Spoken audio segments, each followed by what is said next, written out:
कुछ साल पहले हमारी सरकार ने आईटीआई के विद्यार्थियों के लिए के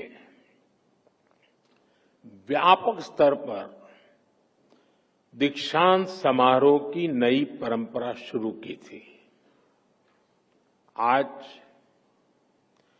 इसी परंपरा की एक और कड़ी के साक्षी हम सभी बन रहे हैं। मैं भारत के कोने कोने से जुड़े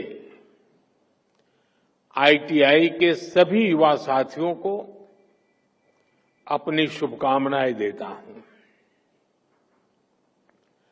साथियों, आज का समारोह इस बात का प्रतीक है कि आज का भारत कौशल को कितनी प्राथमिकता देता है। आज देश भर के नौजवानों के लिए शिक्षा और कौशल विकास की दो और बड़ी योजनाएं लॉन्च हुई है। साथियों, ये कॉन्वोकेशन के पीछे जो विचार मन में था यही था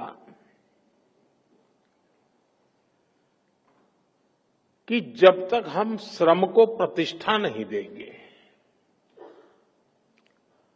हुनर के लिए जो लोग काम करते हैं, जिनमें सामर्थ्य है, अगर उनका सार्वजनिक जीवन में सम्मान नहीं होगा तो शायद वो अपने आप को कम महसूस करेगा और एक मानसिकता बदलने का एक अभियान है। हम श्रम एव जयते भी कहते हैं और हम श्रम एव पूज्यते भी कहते हैं, और इसलिए उसी भाव को लेकर के देश भर में आईटीआई के जो शिक्षार्थी हैं उनमें भी एक विश्वास पैदा हो कि वो कहीं नहीं जा पाए इसलिए यहां आए, ऐसा नहीं है। ये भी एक बहुत ब्राइट फ्यूचर का रास्ता है, इसलिए आए हैं। कुछ साल पहले हमारी सरकार ने आईटीआई के विद्यार्थियों के लिए के व्यापक स्तर पर दीक्षांत समारोह की नई परंपरा शुरू की थी। आज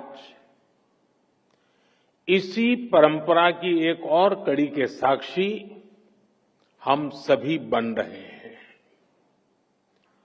मैं भारत के कोने कोने से जुड़े आईटीआई के सभी युवा साथियों को अपनी शुभकामनाएं देता हूं। साथियों, आज का समारोह इस बात का प्रतीक है कि आज का भारत कौशल को कितनी प्राथमिकता देता है। आज देश भर के नौजवानों के लिए शिक्षा और कौशल विकास की दो और बड़ी योजनाएं लॉन्च हुई है। साथियों, ये कॉन्वोकेशन के पीछे जो विचार मन में था यही था कि जब तक हम श्रम को प्रतिष्ठा नहीं देंगे, हुनर के लिए जो लोग काम करते हैं, जिनमें सामर्थ्य है, अगर उनका सार्वजनिक जीवन में सम्मान नहीं होगा तो शायद